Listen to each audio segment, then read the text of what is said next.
Celtes les vénéraient comme des divinités, nous en avons fait de vulgaires plantes vertes, juste bonnes à nous chauffer. Mais notre regard est en train de changer. Les êtres de la forêt communiquent, pensent et se défendent, et ce n'est pas un illuminé qui le dit, c'est la science d'aujourd'hui.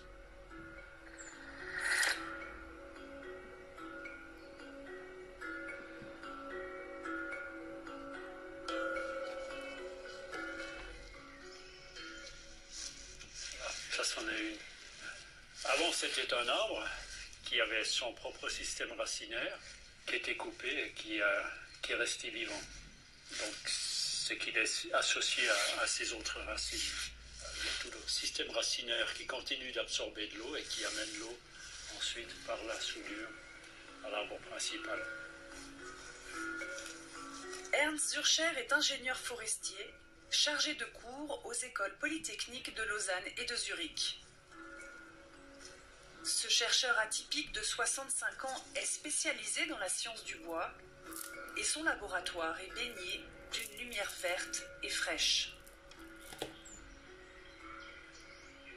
Alors ça, c'est vraiment une réalité qui est bien connue, c'est que les arbres sont liés les uns aux autres par des soudures de racines.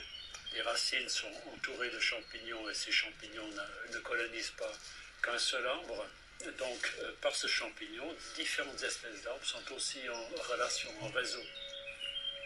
Les plantes communiquent, elles le font par des signaux électriques, des fréquences hertziennes ou encore des échanges gazeux. Chaque jour, la science découvre de nouveaux accents à cette mystérieuse langue du bois. Oui, là, c'est vraiment les derniers développements de la recherche qui montrent que les arbres forment une communauté qui a une cohésion. On sait maintenant que les arbres émettent aussi des sons. Les plantes émettent des sons de toutes sortes de fréquences, jusqu'à des fréquences ultra basses qui sont semblables à nos fréquences cérébrales. Donc, probablement qu'ils ont aussi des communications à ce niveau-là. Et probablement que là, on a une réponse pourquoi certaines personnes ont l'impression d'avoir une proximité avec les arbres, de percevoir des énergies. S'immerger dans la forêt pour se faire du bien, la pratique est reconnue au Japon comme une médecine préventive depuis 1982. On appelle ça le Shirin-yoku, littéralement le bain de forêt. Ce matin, nous sommes en Suisse romande, au col du Marché-Rue. On va faire le cercle, des explorations individuelles, revenir au cercle, repartir. Et tout ça, en fait, avec vraiment la collaboration, la relation et le soutien de la forêt et des non-humains qui nous entourent. Et la proposition, c'est de prendre simplement quelques grandes respirations. Et de voir quand tu respires, en fait, que tu respires le même air que les arbres. Et que c'est eux qui font ton oxygène. Et qu'en fait, on partage tout le temps. Karine Roth guide le groupe pendant les 2 heures que dure le bain de forêt. Puis d'écouter. Il s'agit bien d'une pratique et non d'une simple balade dans les sous-bois. Puis d'essayer de renifler aussi. C'est un peu un yoga des arbres, c'est un peu une méditation de la forêt. Hein. Alors c'est vrai qu'au Japon, avec le Shirin-yoku, ils ont beaucoup mesuré de choses. Hein. Ils ont même mesuré la pression sanguine. Et ils ont fait des tests où ils prenaient les mesures avant d'aller faire le bain de forêt, puis après le bain de forêt, pour quelque part démontrer, ah bah tiens, il y a une différence. C'est vrai que moi, mon baromètre, mon système de mesure, mon élément mesure, c'est plutôt de regarder le visage de la personne et puis sa présence quand elle arrive au bain de forêt, puis comment elle repart.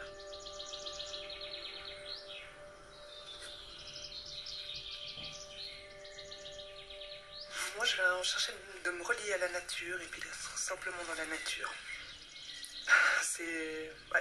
Là, à l'instant, c'est quand même très difficile de mettre en mots parce que tout est dans l'expérience et puis je ne l'ai pas encore traduite, je pourrais dire ça comme ça. Mais pour moi, c'est une entrée dans un autre temps. Moi, je réponds à un appel de la forêt en fait qui s'est produit déjà voilà 2 ans. un appel voilà, pour me sortir un petit peu de ce monde abrutissant dans lequel je vivais, dans une multinationale, à courir partout. Et j'ai eu un appel pour me reconnecter à la nature. Et voilà, me reconnecter à elle. Et via elle, me reconnecter à moi-même, en fait. Je pense qu'il faut être un minimum ouvert. Moi, je connais des gens qui disent oui, ça sert à rien. Enfin voilà, puis tant pis. Ils ont leur chemin, j'ai mon chemin. C'est un retour qui m'appelle du fond de mon cœur, de retour à la nature. Voilà, cette connexion, c'est vraiment bien. Il vient me valider ce que je dis. Depuis un an, l'engouement pour les arbres prend des allures de phénomène. Les arbres ont des émotions. Ils ressentent bien sûr la douleur. Et on le doit en grande partie au talent de conteur d'un forestier allemand. Peter Wohlleben nous présente la forêt comme des individus qui forment des amitiés et des familles. Les arbres sont des êtres sociaux. Les arbres mères veillent sur leur progéniture. En reliant leurs racines à celles des jeunes, ils leur transmettent des glucides. On pourrait aller jusqu'à comparer cela à de l'allaitement. Son livre « La vie secrète des arbres » est un best-seller traduit en 32 langues. À sa suite, tout ce qui a trait aux plantes, à leur intelligence et à leurs bienfaits, pousse avec une vitalité surprenante dans les rayons des librairies.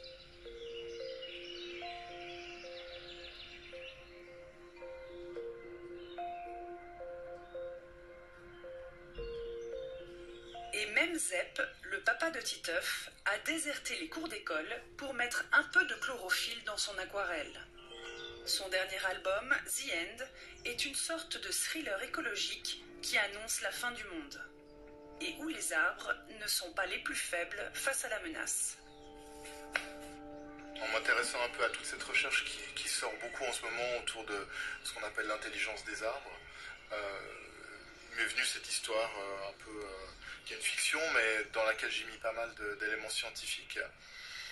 Et ça me permettait à la fois de dessiner ce que je préfère, les arbres, et puis de raconter une histoire. Et je trouve que ce qui est passionnant avec cette recherche, c'est qu'on est en train d'entrevoir que peut-être on n'est pas l'espèce la plus intelligente de la Terre. Pour écrire son histoire, Zepp a rencontré de nombreux scientifiques. L'un d'entre eux, le botaniste Francis Allais, a même prêté ses traits au professeur de la bande dessinée. De quoi donner une épaisseur scientifique à une œuvre de fiction. Dans la recherche, on découvre quelque chose qui est un peu effrayant. Il y a une histoire que je raconte, une extenso dans le récit, qui est cette anecdote des koudous d'Afrique, donc des antilopes qu'on a trouvées mortes dans un parc du Transvaal. On a mis très longtemps à comprendre comment elles avaient été décimées, surtout que c'est quelque chose qui s'est répété. Et on a compris que c'était la nature qui avait régulé leur population, en fait en rendant toxiques les feuilles d'acacia qu'elles mangeaient. Et on a compris qu'en fait les acacias s'envoyaient un signal, et à l'heure où les koudous venaient manger, le taux de tanin devenait mortel.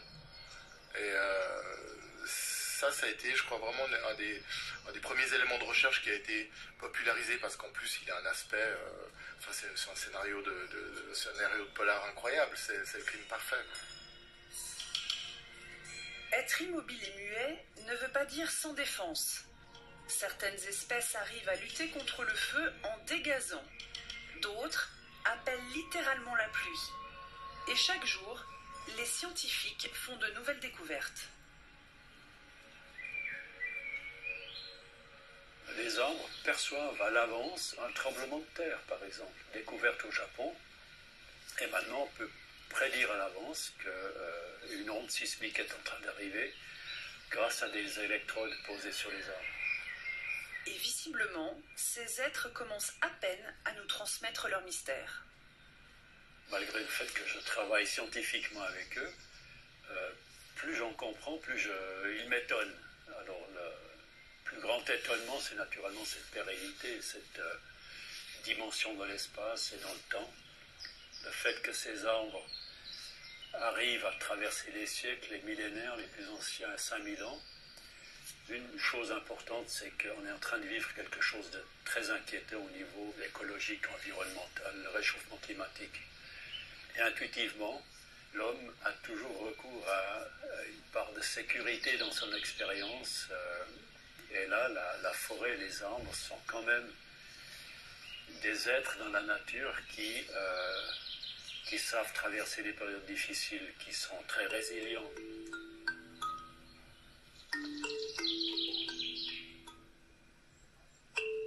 L'invitation, c'est que là, vous vous laissiez appeler à votre maison dans la forêt. C'est vraiment, c'est chez vous, en fait. Les arbres sont les seuls êtres vivants qui nous dépassent dans l'espace et dans le temps. Une réalité qui permet aux humains de retrouver leur véritable place. Est-ce qu'on peut maintenant peut-être un peu modifier notre position, se remettre dans le monde plutôt qu'au-dessus, à côté, et dire tiens, c'est une collaboration. Et tiens, ce vivant, c'est pas juste une ressource, c'est des êtres aussi.